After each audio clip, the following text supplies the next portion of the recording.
Hi book lovers, welcome back to my channel. For today's video, I wanted to talk about this little article from Goodreads, which is Readers' Top 100 Romances of the Past 3 Years. I don't really have a plan in mind going into this video. I took like a bare look at this page, so I don't really know what the top 100 romances of the past 3 years are, though I'm sure I can guess some books and some authors that are going to be on this list. I just wanted to go through this list while I was filming, see if Goodreads has any surprises in store for us, if Goodreads still doesn't know what a romance is. So let's just jump into it. Here are the top 100 romances of the past 3 years according to Goodreads readers. Alright, so here's the page. It's just an article. Readers' top 100 romances of the past 3 years. So 2020, 2021, and 2022.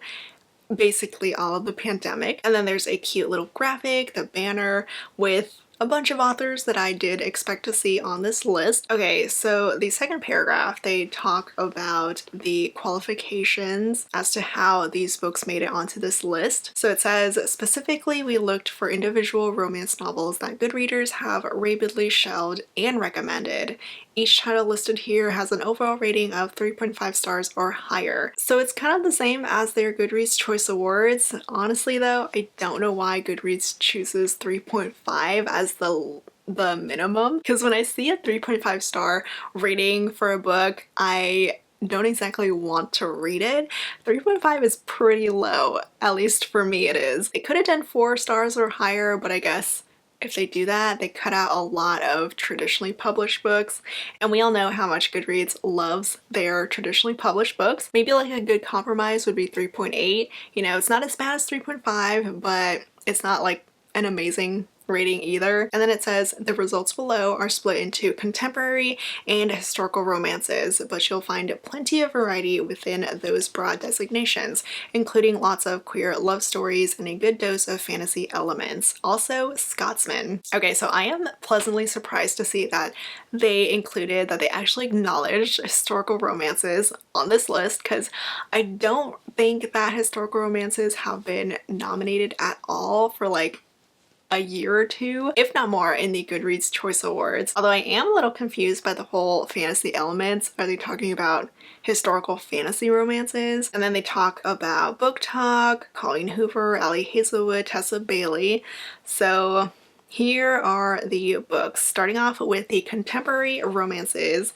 These first 3 rows, basically all the authors that you can easily guess if you even know a little bit about romance. It's all the big names, all the big authors, all the trending Book Talk authors.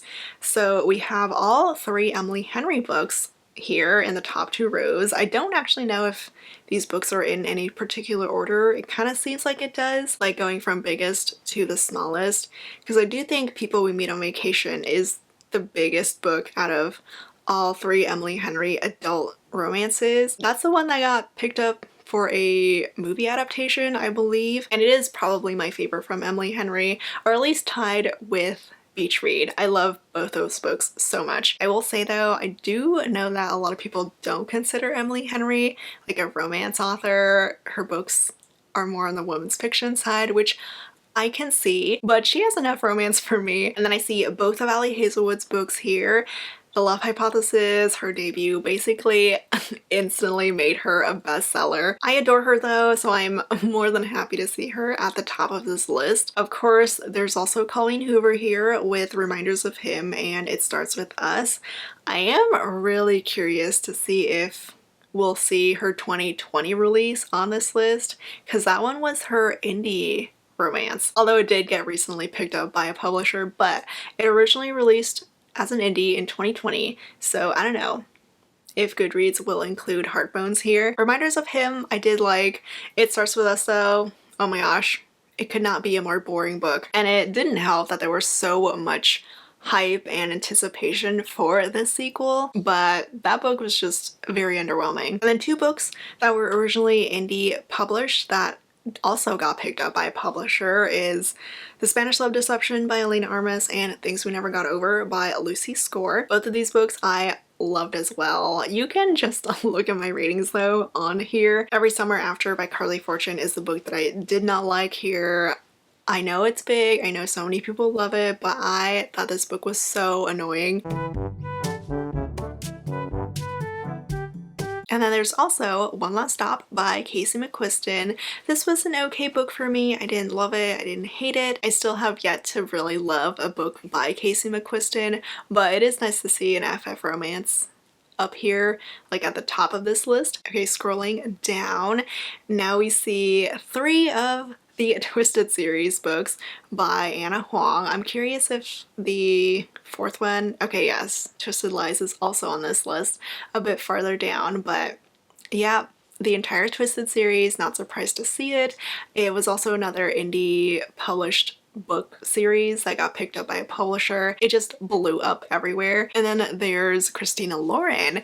I haven't really loved a lot of Christina Lauren's latest books just because they're more on the women's fiction side now, but they're still really big. Like, they've really found their market with these books, even though it's kind of a shame for us readers who've been here since the Beautiful Bastard days, so we're used to the more steamy, more exciting books than these newer ones. I am happy to see 7 Days in June by Tia Williams here though. That was a great read. I listened to the audio and that was really good. Neon Gods by Katie Robert is here. I don't know why The Ex-Hex by Erin Sterling is here though in the contemporary romance list, because it's not contemporary, it's paranormal, it's a witchy romance. And then the fine print, I'm sure, yes, we also have Terms and Conditions. So the 2 Dreamland Billionaires books are here, as they should be, because they're humongous. These books also got picked up by a publisher, and I'm sure the 3rd book would have made it onto this list except for the fact that it released this year in 2023. But we'll probably see Final Offer in the next top 100 reads from Goodreads. And then moving on, Oh, You Deserve Each Other by Sarah Hogle. I remember when this one came out and it was pretty popular. A lot of people were loving it and I was the odd one out with how I just didn't like the romance in it. It was one of those reads where I didn't want the main characters to end up together. That's how much I was not feeling the romance. And then we have the first book that I have not read yet on this list, which is The Cheat Sheet by Sarah Adams. I've heard not the best things about this one. I mean, some people tell me to read it, a lot more tell me not to. I don't really know what it's about. It looks like a sports romance. We have another Elena Armas, and then there's also Helen Huang, who I love, but I don't know why I've been holding off on reading The Heart Principle. I've actually heard mixed things about it, but I feel like if you know going into it what to expect, you'll enjoy it a little bit more. And this one I've heard is the least romancy of her books, but I will eventually get to it. I do adore Helen. She's such a wonderful person and I have so much love for The Bride Test. And then we have the first romance on this list, Boyfriend Material by Alexis Hall. This book was another one where I felt the odd one out because I did not love it as much as everyone else did. There are 2 Beth O'Leary books here as well, The Switch and The Road Trip. I've read The Road Trip, I didn't read The Switch, but The Road Trip was not good. I also think that she's more of a woman's fiction author than an actual romance author, so I personally would not include her in this list, but she's big and she has a cute cover and there's like a romance element, so Goodreads is like, yes, we'll put her here. Next is Icebreaker by Hannah Grace.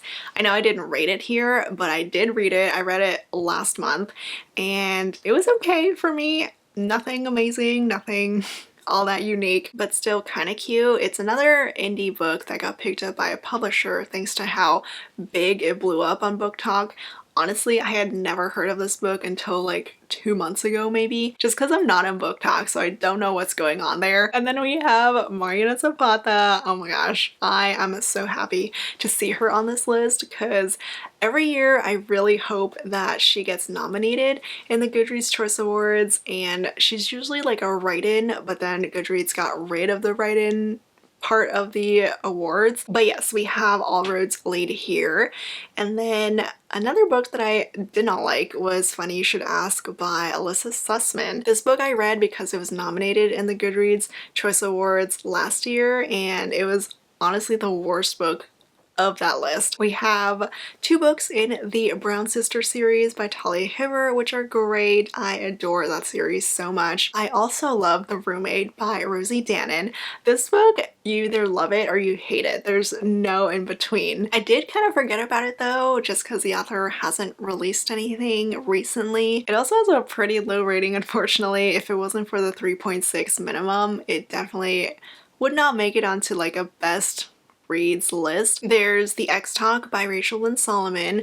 I don't know, I don't really hear anyone talking about this book or this author that much. I mean, I like The X Talk, but I wouldn't say it was amazing. The Bodyguard by Catherine Center, however, was amazing. I love that book. Abby Jimenez is of course here. We have Part of Your World and the Happy Ever After playlist. And then there's Hooked by Emily McIntyre. This is yet another indie book that got picked up by a publisher. It's like a revival of the early 2010s, because back then indie books were getting huge and a lot of publishers were also picking up indie authors like Colleen Hoover, and basically all the trends that were big back then are big again right now. Sally Thorne is also here. I loved Second First Impressions, but all of her books after The Hating Game are just not as big and not as good as her debut. And then there's One to Watch. I don't even know who the author of this one is. Kate Stayman London. Okay, this book I remember seeing on Book of the Month. I don't think it's a romance. I don't know. I haven't read it. And then I'm actually currently reading By a Thread by Lacey Score right now, so I will let you know how that goes for me. There's a Josie Silver book, The Two Lives of Lydia Bird. I've never read it, but I do feel like this author is more women's fiction. The Dead Romantics by Ashley Poston was another big one from last year. There's another Christina Lauren book, and I am very happy to see some more indies here. My Killer Vacation by Tessa Bailey and a Not So Me Cute by Megan Quinn. I know Tessa's huge, but I always get so surprised by how big Megan Quinn's books get, especially because I don't really know anyone who reads her or loves her that much. There's only like a select handful, and maybe I'm not in the right circles, but her books are pretty popular for a lot of people, and I'm surprised she also hasn't got picked up by a publisher. And then there's this one book that I don't remember ever seeing before, This Time Next Year by Sophie Cousins. I could not tell you what that is because I don't think I've ever seen this before. We have Scarlett St. Clair, which is fantasy romance. I don't know why it's here in contemporary. That is so strange. We have 2 Scarlett St. Clair books. They also included King of Battle and Blood here. I don't know what's going on with Goodreads. They could have just made a separate fantasy / paranormal romance section, but they just lumped those with contemporary of all things. Elle Kennedy's here as well. I'm actually surprised Good Girl Complex made the 3.6 rating cut. I honestly thought it would have been lower than that because a lot of people did not like this one. There's Shipped by Angie Hockman, which I have seen before. Didn't realize it was that big enough to make it into the top 100, but I don't really have any interest in reading it. I have a feeling that it's going to be another typical sort of closed-door contemporary romance. Mia Sosa is here, which I'm very happy to see because I really enjoyed The Worst Best Man. And then another woman's fiction author, Vari McFarlane. I definitely would not call her books romances, but Goodreads does. There's also some more FF romances on this list. There's Honey Girl, Delilah Green Doesn't Care, and Written in the Stars. So I guess the past 3 years have kind of been big for FF romances, or at least more than MM romances. Well, at least in traditional publishing. There's The Dating Plan by Sarah Desai and Dating Dr. Dill by Nisha Sharma. These are both Book of the Month books, I think, and Book of the Month books always get so big. The Takeover by T.L. Swan is here. I know so many people love this author and the series, but I cannot understand it. I tried so hard to love the series, but I couldn't get into it. There's another fantasy romance here, more Tessa Bailey. Oh, there's also Spoiler Alert by Olivia Dade. I kind of forgot about this one just because I didn't really like the books after spoiler alert, in that same series. But spoiler alert was cute. And then, oh yes, The Charm Offensive by Alison Cochrane. That book was a big romance. Also a very adorable read. I can see why it made it onto this list. And then there's some more Berkeley romances here. Mr. Wrong Number, The Roughest Draft, and Party of Two. Berkeley just dominates when it comes to Goodreads anything. And then there's these last two authors, Akwege Amazi, who was nominated last year in the Goodreads Choice Awards, and Alexis Daria with You Had Me at Ola. I think this one also got nominated in one of the Goodreads Choice Awards years, and it looks like it's the smallest book out of all these romances, contemporary romances. Let's see, it has 34,000 ratings, and I have a feeling that there are probably a lot more indie romances that have more ratings than this. I know Goodreads also adds the number of want to reads into their algorithm, but still, there are so many huge indie books that Goodreads just doesn't recognize. I don't know why, if Goodreads is being paid by publishers to do this, because literally the only indie books here are the Tessa Bailey one, My Killer Vacation, A Not So Meet Cute by Megan Quinn, and All Roads Lead Here by Marina Zapata. All the other books were indies that got picked up by publishers, so I'm not counting them anymore. So only 3 indie books on this list in the contemporary romance section. Am I that surprised though? Not really. Goodreads never really has any indies on their Goodreads Choice Awards nominations, at least none that people don't write in, and they already cut out the whole write-in section anyway, so indie authors now have even less of a chance to be nominated in those awards. But this isn't even a nomination, it's not the awards, so Goodreads could have literally chosen any book and they still went with all the traditionally published books. But anyway, moving on to the historical romance section, which again, I am very glad to see, but looking at this section, I can't say that I'm all that happy with it. The whole illustrated cover trend has also moved into historical romances, and I don't actually read that many historicals with illustrated covers like this, and I also don't read that many new historical romances these days unless it's Lisa Kleypas or Stacey Reid or Joanna Shupe. But let's just take a look at what we have here. So there's the Wisteria Society of Lady Scoundrels by India Holton. I know that one's kind of big, but I sadly could not for the life of me get into this book because of the writing. There are 2 Evie Dunmore books here, which I'm not all that surprised to see. I know she did really well with her debut, which I loved, but I did not like the sequel as much. And I still haven't read the 3rd book. Julia Quinn is here with First Comes Scandal.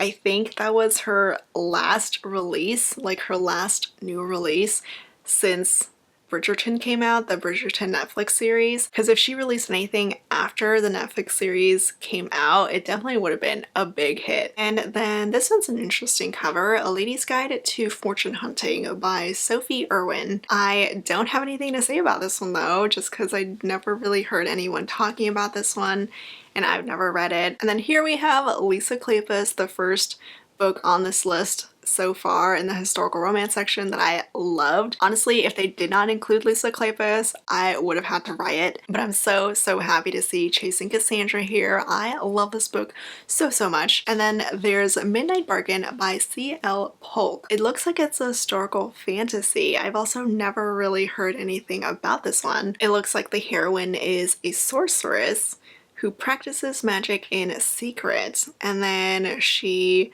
falls for her adversary's brother. It sounds like it focuses more on the whole fantasy side though than the actual historical side, but I don't know. Again, they could have just made up a whole different section for all the fantasies, all the paranormal stuff, but they didn't. I don't know why. And then we have even more illustrated cartoon historical romances. There's Martha Waters' To Love and to Loathe. I have read the books in the series, but I don't love it. It's just okay. It's like rom-com-y, but not not that great. Never Fall for Your Fiance by Virginia Heath. I do have a copy of this one, I think, but I never ended up reading it. And then some books that I don't think are actually historical romances. Half a Soul by Olivia Atwater and Reputation by Lex Croucher. Reputation, for sure, I know is not an actual historical romance. It literally says a classic rom-com with a Regency era twist for fans of Mean Girls and or Jane Austen. So that does not scream romance to me. And then Half a Soul. Okay, Regency Fairy Tales book 1. That sounds interesting. Ooh, okay, so this is historical romances and fae. It's Bridgerton meets Howl's Moving Castle. That actually sounds kind of fun.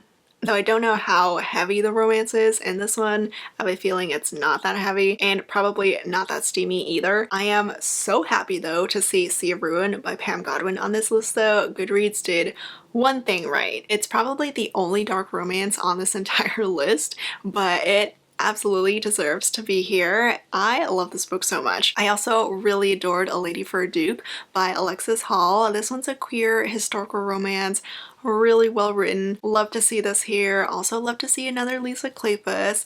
Sarah MacLeod also made it, which I'm not surprised by. There are 2 of her books, Bombshell and Daring and the Duke. Bombshell I have read, I just forgot to update it, but I read it. I didn't really love it that much. I haven't really loved a lot of Sarah MacLeod's more recent books. And then some more queer historical romances, The Ruthless Lady's Guide to Wizardry, Something Fabulous, The Queer Principles of Kit Webb, and Slippery Creatures. I've only read the ones by Alexis Hall and KJ Charles though, and sadly they were okay. A Lady for a Duke is still the best one for me that I read out of all of them. There's also The Heiress Gets a Duke by Harper St. George. I think this is one of the few non-illustrated covers that Berkeley has. There's yet another Martha Waters book, and the last author is Always Be My Duchess by Amelie Howard. I'm kind of sad that they chose this book instead of her other historical romance series, but I guess her Daring Duke series is not as popular, but I do love it. I have not read Always Be My Duchess yet, but I do own a copy of it, so I'll get to it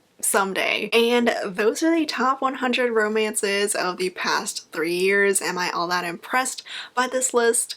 Not really. It's pretty much what you would expect from Goodreads. I can't say that I had that high expectations to see, you know, more indie authors, dark romance authors, even fantasy or paranormal romance authors didn't really make it onto this list. I'm sure there are so many more indie authors who blew up big over the past 3 years that Goodreads left out. I mean, off the top of my head, I know Elsie Silver is huge, Candy Steiner's big. These authors have like literally been topping the Amazon charts, and yet they're still not on the top 100s list. And if there's one author who deserves to be on any sort of list, it's gotta be Kennedy Ryan. I was actually hoping to see Before I Let Go on this list just because that one was with the publisher, but it still didn't even make it. It's sad but funny how Goodreads sees indie authors. Like, if you don't have a publisher, you're not as valid, I guess. We'll just never know what Goodreads is thinking. I did do a count of how many books I've read on this list, and I was a little bit over 75.